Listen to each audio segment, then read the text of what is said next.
বাণিজ্য ও কূটনীতিতে সমঝোতা হবে না।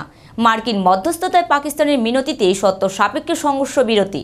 তবে সন্ত্রাসবাদের বিরুদ্ধে ভারতের লড়াই জারি থাকবে। সন্ত্রাসবাদকে যুদ্ধ হিসেবেই গণ্য করবে ভারত। সিজফায়ারের পর এমনটাই জানিয়ে দিলেন ভারতের বিদেশ সচিব গৌতম মিশ্রি। পরাজয় নিশ্চিত বুঝেই সন্ধি প্রস্তাব ইসলামাবাদের। পাকিস্তানের সেই আবেদনে সাড়া দিয়েছে ভারত, রাজি হয়েছে সংঘর্ষ বিরতিতে। তবে সূত্রের খবর, এর জন্য বেশ কিছু শর্ত রাখা হয়েছে। সরকারি সূত্র মারফত জানা যাচ্ছে, বাণিজ্য, কূটনীতি এবং আর্থিক ক্ষেত্রে পাকিস্তানের সঙ্গে কোনো সমঝোতা রাজি নয় কেন্দ্র।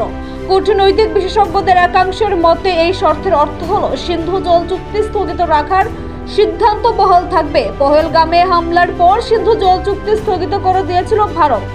সংঘর্ষ বিরতির পরও কেন্দ্র এখনো যে সেখান থেকে সরে আসবে না তা স্পষ্ট। এর সঙ্গেই পাকিস্তানিদের ভিসা দেওয়ার ক্ষেত্রে স্থগিতাদেশ আপাতত বহাল থাকবে বলেই খবর। সংঘর্ষ বিরতি ঘোষণা করলেও সন্ত্রাসবাদ নিয়ে যে ভারত তাদের অবস্থানে অনড় থাকবে তা স্পষ্ট হয়ে গিয়েছে বিদেশমন্ত্রী এস জয়শঙ্করের বক্তব্যে।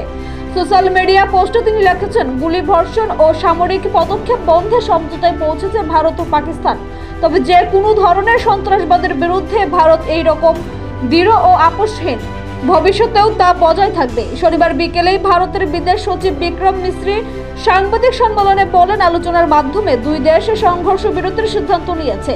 শনিবার ভারত ও পাকিস্তানের সংঘর্ষ বিরতির কথা প্রথম জানা যায় মার্কিন রাষ্ট্রপতি ডোনাল্ড ট্রাম্প এর সোশ্যাল মিডিয়া পোস্ট থেকে। তিনি লেখেন, মার্কিন যুক্তরাষ্ট্রের মধ্যস্থায় সারা রাত আলোচনার পর ভারত ও পাকিস্তান সম্পূর্ণ ও তাৎক্ষণিক যুদ্ধবিরতিতে সম্মত হয়েছে। দুই দেশকে অভিনন্দন। যদিও আমেরিকার মধ্যস্থার কথা ভারত বা পাকিস্তানের তরফে সরকারি বিবৃতি স্বীকার করা হয়নি, তবে আমেরিকার প্রেসিডেন্ট ডোনাল্ড ট্রাম্পের অনুরোধের পরেই শর্ত সাপেক্ষে সংঘর্ষ বিরতিতে রাজি হয় ভারত বলে এমনটাই খবর। সংঘর্ষ বিরতি হলো সন্ত্রাসের বিরুদ্ধে লড়াই থামবে না। পাকিস্তানকে হুঁশিয়ারি ইতিমধ্যেই দিয়ে রেখেছেন বিদেশমন্ত্রী এস জয়শঙ্কর।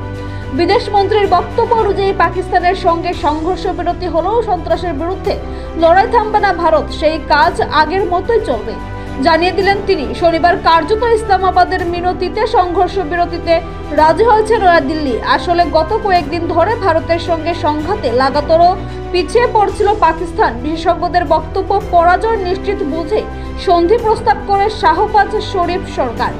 আমেরিকার মধ্যস্থায় সেই প্রস্তাবে রাজি হয় ভারত। এই বিষয়ে সমাজ মাধ্যমে ভারতের অবস্থান স্পষ্ট করেন বিদেশমন্ত্রী জয়শঙ্কর। তিনি লিখেছেন, আজ ভারত ও পাকিস্তান অস্ত্রবিরতি এবং সামরিক পদক্ষেপের বিষয়ে একটি সমঝোতায় স্বাক্ষর করেছে। এরপরে তিনি যোগ করেন, ভারত ধারাবাহিকভাবে সব ধরনের সন্ত্রাসবাদের বিরুদ্ধে দৃঢ় এবং আপোষহীন অবস্থান বজায় রেখেছে। ভবিষ্যতেও তার অন্যথা হবে না।